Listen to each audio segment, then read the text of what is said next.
Yes, it is confusing, लेकिन थोड़ा time लगेगा, then you can get it. So we are starting with morning becomes Electra, which is based on famous Greek trilogy, Orestes by Aeschylus. So morning becomes Electra Greek tragedy के first part को discuss करती है, जिसका नाम home coming है, जो कि हमारे वैसे तो this is complete about that Greek tragedy. We are only concerned with the first play of it, which is named as homecoming. So अब यहाँ पे बेसिकली जो ओरेस्टस था एस्किलस के, उसकी रिकॉलिंग है. तो करेक्टर्स जो हैं उस हवाले से पैरेलल हैं. उस जमाने में एंशिएंट टाइम था, यहाँ पे नया टाइम दिखाया गया. एगामेम्नोन जो था वो यहाँ पे जनरल एजरा मेनन है, जो कि एक वॉर पे गया है. वहां पे वो ग्रीक और ट्रोजन वॉर थी बेसिकली. यहाँ पे अमेरिकन सिविल वॉर है क्योंकि अमेरिकन प्ले है. क्लाइटेमनिस्ट्रा यहाँ पे क्रिस्टीन है. ओरेस्टस यहाँ पे ओरिन है. इलेक्ट्रा जो बेटी घर पे थी वो यहाँ पे लेविनिया है, जो हमारी प्रोटैगनिस्ट है, मेन कैरेक्टर है. एजेस्थस एडम ब्रेंट जो कि कैप्टन है उसके रूप में आता है नए प्ले में. और इसमें बेसिकली जो बाकी भी चीजें उनको चेंज करके मॉडर्नाइज किया गया और नए अमेरिकन माहौल के मुताबिक फ्राइड की थेरीज, इडिपस और इलेक्ट्रा कॉम्प्लेक्स को यहाँ पे इसमें इंक्लूड किया गया. तो लेट स्प्रिंग आफ्टरनून है मेनन हाउस में. तो मेनन हाउस एजरा मेनन का घर है बड़ा, जिसमें जनरल एजरा मेनन, उसकी एक बहुत बड़ी तस्वीर लगी हुई है, जो कि खुद वॉर पे है और एक्सपेक्टेड है कि वो जल्दी वापस आ जाएगा.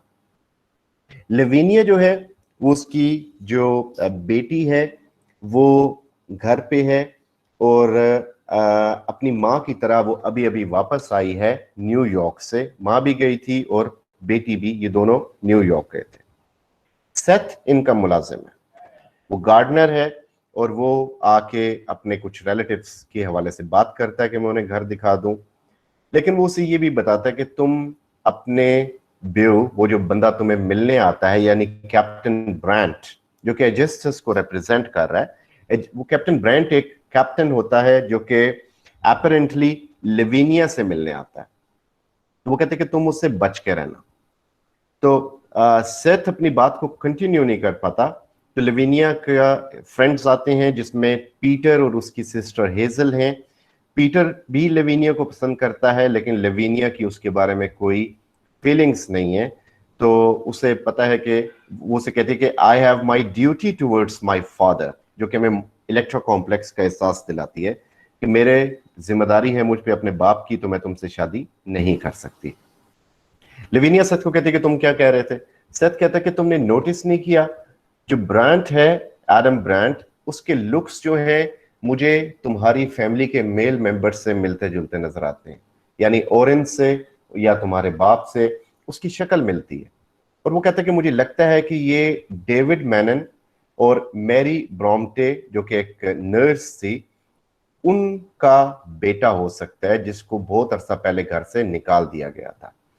सो बेसिकली ये क्या था कि इनके इसका जो भाई था एजरा मेनन का, डेविड मेनन, उसे एक बीमारी में नर्स लुक आफ्टर करती थी, जिससे उसे प्यार हो जाता है, वो शादी करता है. तो उस उनका जो बाप होता है वो इस डिस्ग्रेस की वजह से उसे घर से भी निकाल देता है और ये घर दोबारा गिरा के नया बनाता है. तो ये कहता है कि ये मेरे ख्याल में उस कपल का बेटा है. तो ब्रांड जो है वो खुद आता है और लेविनिया जो है वो उसमें उस अपनी थॉट्स में जाती है, उससे पूछती है और वो बता देता है कि बेसिकली मैं कौन हूं, अपना पास्ट बता देता है. लेविनिया के जो ग्रैंडफादर था बेसिकली, यानी एजरा मेनन का बाप, वो प्यार करता था उससे और उससे भी जेलसी थी अपने भाई से. तो क्योंकि भाई उसको लेके चला गया नर्स को, तो इसके बाप जो है उसने वेंजियंस में उसको निकाल दिया और ब्रांट अब उसका बदला लेने आया है कि जिस तरह इसने उसकी फैमिली को निकाला, माँ के साथ बदसलूकी की. So he is here to take revenge. और वो एक्सपोज कर देता है लेविनिया को कि मैं इसलिए आया हूँ. लेविनिया जो है उसके बाद अपने फादर की स्टडी में नजर आती है, स्टडी रूम में, और क्रिस्टीन एंटर होती है और वो कहती है कि तुमने मुझे क्यों बुलाया. सो लेविनिया बताती है कि मैं तुम्हारे पीछे गई थी. तो बेसिकली क्योंकि क्रिस्टीन का फादर है वो न्यूयॉर्क में होता है, he was a doctor but he was ill. तो वो कहती है मैं तो उससे मिलने गई थी। वो कहती है हाँ तुम गई थी, लेकिन उसके बाद तुम एडम ब्रांट से मिली और मैंने तुम्हें देखा उसके साथ बड़ा क्लोज होते हुए। तो क्रिस्टीन जो है वो मना करती है, वो कहती है कि मैं इन द एंड एक्सेप्ट करती है कि एजरा से मुझे हमेशा से नफरत रही थी और तुम उस नफरत का रिजल्ट हो, इसलिए मुझे तुमसे भी नफरत है। कहती है ओरेन से मुझे इसलिए प्यार था क्योंकि ओरेन मेरे पास रहा जब तुम्हारा बाप जंगों पे होता था, तो ओरेन छोटा भाई वो मेरे पास होता था। लिविनिया जो है वो बड़ा कोल्डली उससे पूछती है कि तुम यानी इस सीक्रेट को छुपा के रखो, तुम बाप के सामने ऐसी बात नहीं करोगी, क्योंकि बाप जो है उस हार्ट का मरीज है। क्रिस्टीन से वो प्रॉमिस लेती है कि वो ब्रांड को दोबारा नहीं मिलेगी, और वो उसे कहती है अच्छा तुम्हें, क्योंकि वो खुद पसंद है, क्योंकि अपरेंटली वो तुम्हारे लिए आता है, तो तुम इसलिए ये बात कह रही हो। लवीनिया कहती है कि और वो उससे इल्जाम लगाती है कि तुमने हमेशा मेरी जगह लेने की कोशिश की, which is a like open gesture of Electra complex. Christine Burrell agree करती है कि लवीनिया जैसा कह रही है कि बाप आएगा तो उससे ठीक मिलूंगी, मैं ब्रांड को नहीं बुलाऊंगी, और आज के बाद ब्रांड से रिलेशन खत्म। बाद में वो ब्रांड को बता देती है कि लिविनिया को चूंकि पता लग गया है, तो मैंने अब इसको पॉइजन देना है, तो मेरे लिए पॉइजन अरेंज कर दो, जो कि ब्रांड उसके लिए कर देता है। एक हफ्ते बाद लिविनिया जो है वो अपने स्टेयर्स के टॉप पे खड़ी होती है, तो अचानक उनकी ये डिस्कशंस हो रही होती हैं कि एजरा मैनन एंटर होता है, जिसके बारे में क्रिस्टीन दुआ करती है कि वो जंग में ही मर जाए, लेकिन वो आ जाता है। रबीनिया उसे गले लगती है बड़ा यानी एक ऐसे मैनर में कि वो खुद शर्मा जाता है। फिर जब वो अकेले उसके साथ अंदर जाता है अपनी वाइफ के साथ, तो क्रिस्टीन उसे लाइक मीनवाइल लेविनिया खत लिख चुकी होती है एडम ब्रांट के बारे में अपने बाप को, कोई ब्रांट है ऐसा बंदा जो कि आके माँ से मिलता है। तो जो क्रिस्टीन है वो उसे बताती है कि जो है ब्रांट उससे मेरा कोई रिलेशन नहीं है, और एजरा कहता है कि जंग ने उसे बता दिया कि मौत कभी भी आ सकती है, तो हमें एक दूसरे के करीब रहना चाहिए, अपने दरमियान से ये दीवारें हटानी चाहिए, और हमें आपस में एक दूसरे के यानी वो जो दूरियां हैं वो खत्म होनी चाहिए बेसिकली। तो इसी टाइम में उनके डिस्कशंस में सुबह हो जाती है। बात करते करते जो क्रिस्टीन होती है वो आहिस्ता आहिस्ता उसको तैश दिलाती है, उसे गुस्सा दिलाती है, उसे सारा कुछ बता देती है, और जो एजरा है वो उसको इस चीज़ का आइडिया नहीं है कि क्या प्लॉट मेरे लिए यहाँ पे बनाया जा रहा है। तो क्रिस्टीन जानबूझ के उसे टॉन्ट करती है और उसे कहती है कि मैं ब्रांड की मिस्ट्रेस बन चुकी हूँ। मैनन को बहुत गुस्सा आता है, वो उसे कत्ल करने की धमकी देता है, लेकिन गुस्से में पीछे गिर जाता है। उसे अपनी मेडिसिन चाहिए होती है, तो क्रिस्टीन जो है वो जाके मेडिसिन की जगह पॉइजन लेके आती है।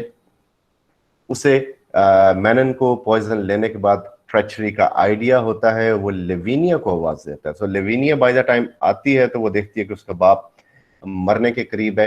वो आखिरी वर्ड्स बोलता है, she is guilty not medicine, कि मेडिसिन से कुछ नहीं हुआ, ये सिर्फ और सिर्फ यानी मैं बीमारी से नहीं मरा, मुझे पॉइजन दिया गया। सो ही डाइज और उसकी स्ट्रेंथ खत्म हो जाती है लेविनिया की। क्रिस्टीन भी एक तरह से नीचे गिर जाती है। सो यहाँ पे जो प्ले है वो बेसिकली एंड होता है कि यहाँ पे वो इंतकाम ब्रांट का पूरा हो गया, क्रिस्टीन का पूरा हो गया। लेटर जो बाकी दो पार्ट्स हैं उसमें फिर ओरेन आता है और वो आके जस्टिस यानी ब्रांट को भी मारता है, अपनी माँ को भी मार देता है, और ये कर्स चलता रहता है।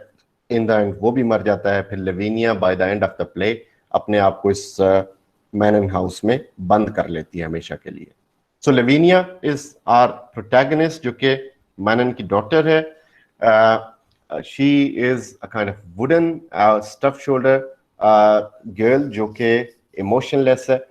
बाकी हवाले से, बाकी लोगों के हवाले से उसे अपनी माँ के मास्क का आइडिया है जो उसने अपने चेहरे पे चढ़ाए हुए हैं, और उसे इस चीज़ का भी पता है जो कि उस घर में सिलसिला चल रहा है। वो अपनी माँ को डिस्कवर कर चुकी है अपने बाप के साथ धोखा करते हुए, जो कि इसे बर्दाश्त नहीं है। Christine on the other hand एक वलप्चुअस लेडी है, एक 40 ईयर्स, लेकिन उसने अपने आप को बड़ा संभाल के रखा हुआ है। She is in love with Adam Brant. Brant का नाम ब्रांटोमी यानी जो कि नर्स का नाम था, उसके हाफ नेम को इसने अपने नाम के तौर पे यूज किया ताकि उसकी असलियत ना पता चले। मैनन वर्ड उसने यूज नहीं किया क्योंकि वो नफरत करता था। तो ये बेसिकली उसे पसंद करती थी और अपने मियाँ से इसे नफरत थी। इसकी दुआ थी कि ये मर जाए, लेकिन जब वो वापस आता है तो वो उसका इंतकाम और अपने गुस्से को इस तरह निकालती है कि वो उसे जहर दे देती है और वो मर जाता है। ओरेन के बारे में बताया गया कि वो जंग पे है और जंग में वो बच जाता है, लेकिन ही इज वुंडेड। वो भी चार्मिंग है। और जब वो आता है, जो कि हम सेकंड प्ले है, उसमें हम देखते हैं कि लेविनिया को ओरेन चूंकि अब बड़ी उम्र का हो चुका होता है तो उसमें भी अपना बाप नजर आना शुरू हो जाता है। तो that is also Electra complex. General Ezra Menon जो है वो एक वाकई आर्मी का जनरल टाइप, उसकी अथॉरिटेटिव वॉइस है, एटीट्यूड है। और वो जब घर आता है तो उसमें उसे कत्ल कर दिया जाता है। तो उसका इतना ही रोल है कि वो सिर्फ और सिर्फ आके इस चीज को सुनता है और उसके बाद उसकी डेथ हो जाती है। Adam Brant is the son of the nurse and he is the person who is there to seduce Lavinia, and also who is having illegitimate affair with Christine, and that is only to take revenge on General Ezra Menon, जो कि वही सूरत में लेता है कि उसे poison ला के देता है, जिसकी सूरत में एजरा मेनन की डेथ होती है। So revenge is the main theme of the play. Then the binding force of fate, कि फेट जो है वो चलती आ रही है सिंस दे आर कर्स्ड, तो वो कर्स सबके साथ चल रहा है। डेथ जो है वो इन सब के दरमियान प्रोमिनेंट है। दे नो कि समवन इज टू डाई, कुछ ना कुछ गलत होने वाला है। Oedipus complex and Electra complex के Electra she loves her father and hates her mother. Orin hates loves his mother, hates his father, क्योंकि वो उसे जंग में ले जाता है, माँ से दूर कर देता है, लेकिन बाद में खैर वो आके उसको मार देता है इन द एंड, क्योंकि जब उसे उसकी रियलिटी पता चलती है। Brant loves his mother, hates his father. Similarly ये एडिपस कॉम्प्लेक्स भी इसमें है। एब्सेंस ऑफ गॉड्स मींस के जो ग्रीक प्ले था उससे वो इसलिए डिफरेंट है कि वहां पे चलो गॉड्स थे, यहाँ पे गॉड्स नहीं थे वो वाले, यहाँ पे ह्यूमन बीइंग्स ही थे जो इन एक्टिविटीज को अंजाम दे रहे थे। प्यूरिटनिज्म उस टाइम में था, तो प्यूरिटनिज्म की झलक हमें नजर आती है जब क्रिस्टीन ओपनली बगावत नहीं कर पाती और उस सोसाइटी से डरती है, लेकिन जब वो अपने हस्बैंड को बताती है कि मैं जाऊंगी और उसके साथ भाग जाऊंगी, तो हस्बैंड उसी प्यूरिटन सोसाइटी की शेम के डर से उसे दिल का दौरा पड़ता है, जिसको बाद में पॉइजन उस पे add insults to injury and he dies. House जो है Mannon house, that is a house of representing the hidden past, जो कि इसके अंकल के हवाले से था, लेविनिया के, जिसको निकाल दिया गया। आइज जो हैं ये बोलती हैं। इस पूरे प्ले में हम देखते हैं कि जो करेक्टर हैं वो एक दूसरे की आंखों में देख के सच और झूठ का फैसला करते हैं। मास्क जो हैं वो रिप्रेजेंट कर रहे हैं उस तमाम तर हिडन मोटिव्स को। इवन घर के बारे में बताया गया कि घर पे भी लग रहा है ऐसा कि जैसे मास्क चढ़ाओ, हर चेहरे पे मास्क नजर आ रहे हैं, हर बंदा अपने चेहरे पे मास्क चढ़ा के अपनी असल फीलिंग्स को छुपाता है। आइलैंड्स वो हैं जिसके बारे में एगामेम्नोन बात करता है अपनी वाइफ से जब वो अंदर लेटते हैं जाके, कि अब हम दोनों इन सारों को छोड़ के आइलैंड्स पे जाएंगे और वहां पे जिंदगी गुजारेंगे। तो आइलैंड्स उसके लिए एक तरह से रीयूनियन का सोर्स है, लेकिन क्रिस्टीन के लिए आइलैंड सिंबल है एडम ब्रांट के साथ एक अलग जिंदगी गुजारने का। बाल या हेयर ये सिंबल हैं, जो ब्रांट के हेयर हैं वो उस नर्स से मिलते हैं और वो उनके दरमियान एक यानी सिंबॉलिक है उसकी मदर के लिए, जिससे जेलस था, जिसकी वजह से जेलस था एजरा मेनन अपने भाई डेविड से। पोर्ट्रेट्स जो है वो रिप्रेजेंट करती हैं एजरा मैनन की उस पर्सनैलिटी को, जिससे क्रिस्टीन को नफरत है लेकिन उसकी बेटी को इंतहाई मोहब्बत है, जो कि उस बाप के हाथ पे हाथ रखती है और उसको यानी उसको कहती है कि मैं तुम्हारा ख्याल रखूंगी। यही होता है कि एडम ब्रांड जब आता है क्रिस्टीन के पास और जब वो उसे बता रही होती है कि तुम मुझे पॉइजन ला दो, या वो प्लान करते हैं, तो उस वक्त जब वो एक कुर्सी पे बैठता है तो क्रिस्टीन को उसके अंदर जनरल एजरा मैनन नजर आता है, क्योंकि जिस तरह एजरा मैनन उसके पीछे पोर्ट्रेट में बैठा होता है और जिस तरह वो सामने खुद उस चेयर पे बैठा है, तो वो दोनों सेम लग रहे होते हैं, क्योंकि जारी बात है they have the same blood in them. So this is Morning Becomes Electra by Eugene O'Neill, carrying several themes in it and a very tragic story underneath.